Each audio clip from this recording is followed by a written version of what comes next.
ये इसने बीटेक करी थी सिविल इंजीनियरिंग में, एमटेक सिविल इंजीनियरिंग करी थी। कोई शारीरिक बीमारी नहीं थी, कोई परेशानी नहीं थी, केवल मानसिक अवरोध के लिए लेके गए थे। डॉक्टर ने मना करा, खुद मना किया कि कोई नसों में कोई बोतल नहीं चढ़ाएंगे, कोई फालतू दवाई नहीं देंगे, केवल खाना मुंह से खिलाएंगे, योगाभ्यास कराएंगे और उस लड़की को ठीक करेंगे। नमस्कार दर्शकों, आप देख रहे हैं पंजाब केसरी और मैं हूं जितेश मिश्रा। देश की राजधानी दिल्ली में जिस तरह से लगातार सरकारी अस्पतालों के गलत कारनामे जो हैं वो सामने आ रहे हैं, वो एक चिंता का विषय बन चुका है।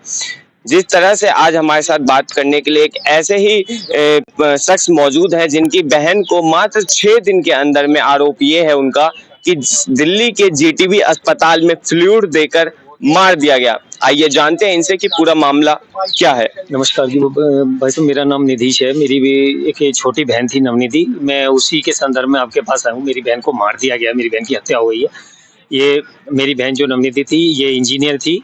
ये इसने बीटेक करी थी सिविल इंजीनियरिंग में, एमटेक सिविल इंजीनियरिंग करी थी, पीएचडी सिविल इंजीनियरिंग में। ये जो है नोएडा इंटरनेशनल यूनिवर्सिटी की स्टूडेंट थी मेरी बहन। बहुत ही पढ़ने वाली, बहुत होशियार बच्ची थी। ये मेरी बहन जो 2020 के समय में कोरोना वाले टाइम में थोड़ा सा डिप्रेशन में आ गई थी घर में अंदर रहने की वजह से। इसके बाद क्या हुआ, मेरी बहन की जो अभिरुचि है, लोगों से मिलना जुलना, बाहर आना जाना, ये सब कम हो गया था। घर से बाहर नहीं निकलती थी। उसके बाद क्या हुआ, ज्यादा कोई इसे परेशानी नहीं थी, शारीरिक किसी तरह की कोई परेशानी थी और मानसिक भी कोई पागल नहीं थी। बहुत हल्का फुल्का डिप्रेशन की समस्या थी। घर से बाहर आना जाना बंद कर दिया था, चिड़चिड़ापन था। अब 2024 आते आते हमें भी ये लगा कि कोरोना के टाइम पे सारी चीजें हुई थी। ये कोरोना से शुरुआत हुई सर। इसमें कोरोना के बाद जब लॉकडाउन हुआ, उसके बाद से मेरी बहन चिड़चिड़ी हो गई, थोड़ा सा डिप्रेशन में आ गई। 2024 आते आते अब हमें भी लगा बच्ची 27 साल की हो गई, इसके हाथ पीले करने, इसकी शादी करनी है। घर में बच्ची को ज्यादा हम नहीं रख सकते, लेकिन हम किसी के साथ धोखा नहीं कर सकते। इसीलिए हमने कहा पहले इसका इलाज कराते हैं, इसे थोड़ा ठीक कराते हैं और इसकी शादी कर देते हैं। हमारे पास बहुत सारे रिश्ते आए हुए थे। 2024 में अक्टूबर में मेरी बहन के लिए शादी का रिश्ता भी मिल गया था। तो हम इसे अपने घर के पास में ही एक जीटीबी अस्पताल है, उसमें से दिखाने लिए गए थे। जीटीबी अस्पताल में ले आने के बाद क्या हुआ, ओपीडी में हमने इसे मानसिक विभाग में दिखाया। मानसिक विभाग वालों ने सारी बात पूछी, हमने बताया कैसे 2-4 साल से घर से बाहर भी नहीं निकली है, लड़की चिड़चिड़ी हो गई हमारी। तो उन्होंने कहा ये एक ही जगह पे रहने से, घर के अंदर ही रहने से थोड़ा सा इसका व्यवहार हो गया, वो हम इसे अस्पताल में रखेंगे, 15 दिन 20 दिन में व्यवहार परिवर्तन करके हम इसे ठीक कर देंगे। सारी बात क्लियर थी, कोई शारीरिक बीमारी नहीं थी, कोई परेशानी नहीं थी, केवल मानसिक अवरोध के लिए लेके गए थे। फिर भी डॉक्टरों ने तसल्ली कर लेके सारी जांचें लिख दी। दोपहर के 10 बजे की बात थी, उन्होंने सारी LFT liver function test, KFT kidney function test, blood pressure, blood sugar, urine test, खून की प्लेटलेट जांच, डब्ल्यूबीसी जांच, टीएलसी जांच, सारी जांचें लिख दी। हमें दोपहर के 10 बजे से रात के 7 बज गए, सारी जांचें हमने कराई हैं। कोई परेशानी नहीं थी, क्योंकि अगर कोई परेशानी होती तो वो उसे मेडिसिन में भेजते, मानसिक में भर्ती नहीं करते। ये सबसे बड़ा तथ्य है। शाम के 7 बजे हम इसे भर्ती करने वहां ले गए। जिस समय हम वहां लेके गए, वहां पे मद्रास साइड की नर्सें होती हैं उस अस्पताल में, 2 नर्सें थी मानसिक विभाग में। मेरी बहन क्योंकि काफी दिन से नहाई धोई नहीं थी, थोड़ी सी गंदी थी। ऐसे का आप मजाक नहीं उड़ा सकते, क्योंकि मरीज के मानसिक स्थिति पे क्या दुष्प्रभाव पड़ जाए कोई सोच नहीं सकता। उन्होंने वही मेरी बहन का मजाक भास उड़ाना शुरू कर दिया कि ये तो सड़ी हुई है, तो गंदी है, बालों का पूरा गुच्छा बना रखा है और ये तो हमारे अस्पताल को गंदा कर देगी, इसके तो बालों में जुए हैं, इसके तो शरीर में जुए हैं, हम इसे गंदा नहीं कर देंगे, इसे साफ करके लाओ। ये सारी जिम्मेदारी मानसिक विभाग की, अस्पताल प्रशासन की थी। अगर वो लड़की घर पे ही नहा धो लेती, घर पे ही हमारी बात मान रही होती, हमारे कहने पे चली तो हमें अस्पताल लाने की जरूरत ही नहीं थी, वो तो फिर ठीक ही हो जाती। लेकिन वो नहीं मानी। दोनों जो नर्सें थी, एक बार मंगवाया गया नाई को। हम रात के 8:30 बजे नगरी क्षेत्र से, घर से, उस समय कोई हमें दुकान भी नाई की खुली नहीं मिली, नाई को घर से हम लेके आए, बहुत पैसे देके। बेड के ऊपर लड़की रोती रही, व्यक्ति जमीन पे लेट गई, पूरे सर पे से सारे बाल कटवा दिए नर्सों ने, क्योंकि उन्होंने शर्त रख दी कि हम तो इसे भर्ती जब ही करेंगे जब हमारी कंडीशन पूरी होगी। पूरे बाल कटवा दिए, सारे नाखून कटवा दिए उस लड़की के और जबरदस्ती उसे भर्ती कर लिया। हम ये सोचते रहे कि भैया शायद ये हमारी बच्ची के भले में हो रहा है, बच्ची हमारी यहाँ से ठीक होके जाएगी। हम ये सब करवा के अत्याचार अपना घर लौट गए। देखिए 3-4 दिन तक लड़की, मैं बताऊं आपको, सही रही, कोई 4 दिन तक परेशानी नहीं आई। हमने उन बीच में खुद भी डॉक्टर से कहा, मानसिक में एक बहुत छोटा सा डिपार्टमेंट है, आप खुद भी वहां पे जाके पता कर सकते हैं। केवल 1 कमरे का डिपार्टमेंट है, जच्चा बच्चा बिल्डिंग के अंदर, 1 duty doctor, 1 ward boy, 1 nurse और 1 सिक्योरिटी गार्ड, बस इतना ही स्टाफ है। हमने उससे प्रार्थना करी, भाई बच्ची थोड़ी कमजोर हुई है, आप कहो तो इसे कुछ ग्लूकोज वगैरह की बोतल चढ़ा दो। उनने मना कर दिया, नहीं हमारे पास ऐसी कोई सुविधा नहीं। मैंने कहा मैं बाहर से केमिस्ट से ला के दे देता हूँ 4 बोतल, आप चढ़ा दो, बच्ची को स्वस्थ अच्छा हो जाएगा। डॉक्टर ने मना करा, खुद मना किया कि कोई नसों में कोई बोतल नहीं चढ़ाएंगे, कोई फालतू दवाई नहीं देंगे, केवल खाना मुंह से खिलाएंगे, योगाभ्यास कराएंगे और उस लड़की को ठीक करेंगे, ताकि घर पे जाके भी उसका आचरण सही हो, अस्पताल और घर में कोई फर्क ना है। हमने कहा ठीक है आप अपने हिसाब से चलो। उसके बाद क्या हुआ, रोज मेरे पिताजी उन्हें रोटी देने आते थे, मेरी माँ मेरी बहन के पास ही रुकी हुई थी वहाँ। एक अटेंडेंट को ही रुकने की जो है जरूरत होती, वो रुकने परमिशन देते, वरना हम सारा परिवार ही बहन के पास रुकता। मैं मेरे पिताजी घर रहते थे और मेरे पिताजी रोज रोटी देने जाते थे। 4 दिन तक रोटी देते जाते रहे। 5वें दिन क्या हुआ, जो मिलने का जो समय 2 घंटे का दोपहर में होता वो निकल चुका था। मेरे पिताजी को जाने में देर हो गई। दोपहर 3 बजे बाद मेरे पिताजी पहुंचे तो जो दिनेश नाम का सिक्योरिटी गार्ड था, उसने धक्के मार के मेरे पिताजी को बाहर फेंक दिया। मेरे पिताजी वो 70 साल के सीनियर सिटीजन इंसान है, ऐसे बुजुर्ग आदमी को धक्का मार दिया, उसने घुसने नहीं दिया। किसने धक्का मारा? ये सिक्योरिटी गार्ड था, दिनेश नाम था उसका। जब उसने धक्का मारा तो मेरे पिताजी ने वापस अंदर घुसने की कोशिश करी, क्योंकि रोटी देने मेरे पिताजी ही रोज जाते थे। मेरी माँ और बहन के लिए रोटी का कोई और स्रोत नहीं था। ऐसी स्थिति में जब सिक्योरिटी गार्ड नहीं माना, मेरे पिताजी लड़ते रहे वहां घुसने के लिए। तो वो जो एक ड्यूटी डॉक्टर, एक नर्स और एक वार्ड बॉय थे, वो भी आ गए और चारों ने मिलकर धक्का मुक्की करके मेरे पिता को धक्के मार के बाहर निकाल दिया। मेरे पिता के, मेरी बहन के पर्चे पे साफ लिख दिया कि ये झगड़े का केस है, कोर्ट वार्ड में। वो मैं आपको पर्चा में लेके आया हूँ, सारी चीजें मैं आपको एक एक चीज दिखाऊंगा लिखी हुई।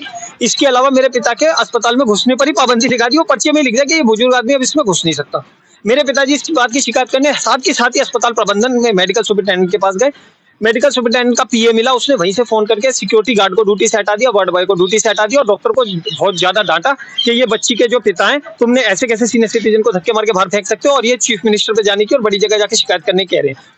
उस डॉक्टर को इतनी खुंदक हो गई, डॉक्टर निकिता लुम्बा नाम था उस डॉक्टर का, वहां पे पीजी स्टूडेंट है। एक बात मैं और भी आपको बताऊं कि वहां पे कोई स्टेबल डॉक्टर नहीं है, सारे के सारे स्टूडेंट है, एमबीबीएस के स्टूडेंट है, पीजी स्टूडेंट है, इंसानों के ऊपर एक्सपेरिमेंट कर रहे हैं, लोगों को मार रहे हैं, खिलौने की तरह खेल रहे इंसानों से। उसने उसी रात आके अचानक आई और कई सारे एंटीबायोटिक के इंजेक्शन अचानक बच्ची के शरीर में घुस दी। देखिए मैं खुद मेडिकल लाइन का हूँ, मैं खुद भी डॉक्टर हूँ, मुझे 10 साल हो गए मेडिकल में प्रैक्टिस करते हुए। हमें एक चीज पढ़ाई जाती है कि ये और ये दवाई अगर आपने साथ में दी तो ये रिएक्शन करेंगी, पेशेंट कोलैप्स हो सकता है। हर दवाई के इफेक्ट और साइड इफेक्ट बताए जाते हैं कि कौन कौन सी दवाई नुकसान करती है। इस चीज का जो इस्तेमाल है वो डॉक्टर अपने टारगेट केस को मानने के लिए करते हैं, जिससे खुंदक हो जाए, जिससे झगड़ा हो जाए। मैं आपको एक बात बताना चाहूंगा, सरकारी अस्पताल में आप दिल्ली में किसी में भी चले जाएं, डॉक्टर अपने को भगवान से ऊपर समझते हैं। एक बार आपने उनसे उल्टा बोल दिया, झगड़ा कर दिया, अब इसका बदला वो आपके मरीज की जान लेके लेंगे, आपके मरीज को जान से मार देंगे। शर्तिया मरीज आपका जीवित नहीं निकल सकता अगर आपका डॉक्टरों पे वहां झगड़ा हुआ है। ये सब घटना होने के बाद उसी रात को उस डॉक्टर ने पहले तो बिना मतलब, अगर कोई भी दवाई आपको बिना बीमारी के चढ़ाई जाती है तो शरीर में वो जहर बन जाती है। परिजन क्या करेंगे, चुपचाप डेड बॉडी उठाएंगे, अपने घर चले जाएंगे। तो उसे ये सबसे आसान रास्ता लगा अपने को बचाने का कि उस समय लड़की को खत्म कर देता हूँ, उसकी हत्या कर देता हूँ। उसने मुझे जो है राजीव गांधी हॉस्पिटल की एंडोस्कोपी जांच की पर्ची बनाई, जबकि उसको पता था कि राजीव गांधी हॉस्पिटल में उस समय एंडोस्कोपी की जांच की सुविधा ही नहीं थी, एंडोस्कोपी नहीं हो रही थी राजीव गांधी में, और उसने मुझे एंडोस्कोपी के लिए भेजा राजीव गांधी। मैं अपने पिता को लेकर निकला हूँ, इधर से मैं कमरे से बाहर निकला हूँ और बाद में जब मैं वापस आऊँ तो परिजनों मेरी माँ ने बताया कि मेरे पिता के निकलते ही एक लाल रंग का बड़ा इंजेक्शन लाया, उसने उस लड़की का ठूंसा और ठूंसते ही लड़की जो है बेड पे बैठी बैठी कोलैप्स हो गई। एक और बात के लड़की ने, जो मेरी बहन थी नवनिधि ने मना किया कि जब वो डॉक्टर वीर कुंडू आया तो मेरी बहन नवनिधि ने मना किया कि डॉक्टर साहब मेरे को टॉयलेट आ रहा है, मेरे को लैट्रिन आ रही है, क्योंकि पानी जो शरीर में नसों में भर रहा है उससे प्रेशर बन रहा है, पहले मुझे लैट्रिन टॉयलेट जाने दो। तो उसने, डॉक्टर ने साफ मना कर दिया, बोला नहीं पहले इंजेक्शन लगवा ले, फिर तुझे जहां जाना है वहां चली जाइयो। जैसे ही उसने इंजेक्शन लगाया, इंजेक्शन लगाते ही लड़की कोलैप्स हुई, वहीं खत्म हुई। आसपास के मरीजों में, परिजनों में एकदम हल्ला मच गया, शोर मच गया कि अरे ये बेटी जो अभी हंस बैठ रही थी, खा रही पी रही थी, एकदम से इसे क्या हो गया, एकदम से कैसे इसकी मृत्यु हो गई। तो वो डॉक्टर एकदम से, डॉक्टर नर्स वहां से भाग गए, एकदम से 27 नंबर वार्ड था वहां से भाग गया और 17 वार्ड में चला गया, उस जगह खाली कर दी। क्योंकि जिस समय मरीज के शरीर में ऐसे रिएक्शन होते हैं, उसकी मृत्यु होती है, तो उस समय भी आधा घंटे का ऐसा समय होता है जब उसकी छाती दबाकर उसको कृत्रिम सांस देके, ऑक्सीजन देके वापस लाया जा सकता है, उसकी जान बचाई जा सकती है। उस समय को खराब करने के लिए वो खुद वहां से भाग गया और हम उसकी मदद ना कर पाए, इसलिए मुझे मेरे पिताजी को पूरी षड्यंत्र से वहां से हटा दिया, मेरी बहन की हत्या कर दी। हम वापस आए, हमने ये स्थिति देखी, वहां कोई सहायता के लिए नहीं था, कोई वेंटिलेटर नहीं दिया लड़की को, ऑक्सीजन नहीं दी, इमरजेंसी में नहीं भेजा, जीवन रक्षक दवा नहीं दी, किसी तरह। ये पता था कि उसकी हत्या करी है, क्योंकि उसकी हत्या नहीं करी होती तो उसे बचाने के लिए कोई ना कोई सहायता करी गई। आपने इसकी शिकायत दिल्ली पुलिस में? फटाफट हमने उसी समय ही 100 नंबर पे ये वाली, उसकी मेरे पास ये वाली कंप्लेंट है, इसमें हमने एसएचओ को भी दिया ये कंप्लेंट और एसीपी को भी दिया, ये उसी समय की कंप्लेंट है। हमने उसी समय पर जो है 100 नंबर पे फोन करा और पुलिस बुलाई। अच्छा, जब हमने पुलिस बुलाई तो जो पीसीआर की गाड़ी होती है, जो गाड़ी सड़क पे घूमती है, उसकी जो पुलिस आई, उनने हमारी हेल्प करी। उस पुलिस वाले ने उसको कॉलर पकड़ा डॉक्टर अबीर कुंडू का और उसे बाहर ले गया और मुझे ले गया, मेरा बयान लिया, अबीर कुंडू का बयान लिया। उसकी वीडियो मैं आपको भेज दूंगा, मैंने उसकी पूरी वीडियोग्राफी करी है, मैं आपके साथ शेयर करूंगा। मैंने सारी बात उस डॉक्टर के मुंह पे बोली है कि इस डॉक्टर ने षड्यंत्र करके मुझे, मेरे पिता को यहाँ से हटा, मेरी बहन की हत्या कर दी, और वो एक शब्द नहीं बोल पाया क्योंकि उसके पास मेरी बात को काटने का कोई जवाब ही नहीं था। मैं उसकी पूरी की पूरी हिस्ट्री बताई क्योंकि मैं खुद मेडिकल फील्ड का आदमी हूँ। इसके बाद अचानक क्या होता है कि जो थाने से आईओ आ जाता है, वो जब सामने जीटीबी एनक्लेव थाने का जो पुलिस और आईओ आते हैं ना, वो उन 100 नंबर वालों को भगा देते हैं। वो उन पीसीआर वाले पुलिस वालों से कहते हैं कि आप चले जाओ, यहाँ से आगे कार्रवाई हम देखेंगे। तो जो मुझे सहायता मिल रही थी वो बंद हो गई। इसके अलावा वो थाने वाला जो आईओ था, वो उस डॉक्टर को लेके कमरे के अंदर जाता, उसकी भी वीडियो है, अब चाहे तो मैं दिखा दूंगा। सारी साठगांठ कर लेता है और वहीं के वहीं मुझे धमकी देनी शुरू कर देता।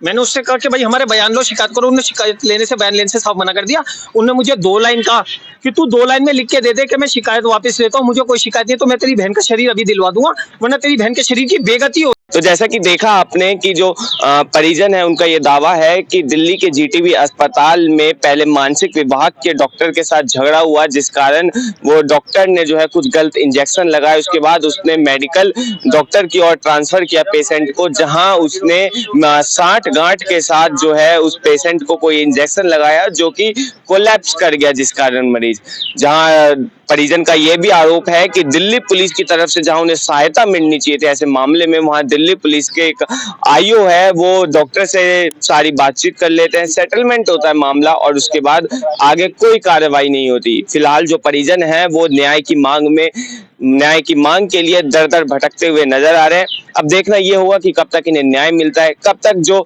डॉक्टर है उनके खिलाफ कार्रवाई होती है, और क्या जीटीबी अस्पताल में जो जिस तरह से आरोप लगाए जा रहे हैं कि अंगों का जो ये व्यापार चल रहा है वो कहां तक सच है। बहरहाल इस पर आप क्या सोचते हैं हमें जरूर लिखें, और ऐसी तमाम खबरों के लिए देखते रहिए पंजाब केसरी। मैं जितेश मिश्रा, धन्यवाद।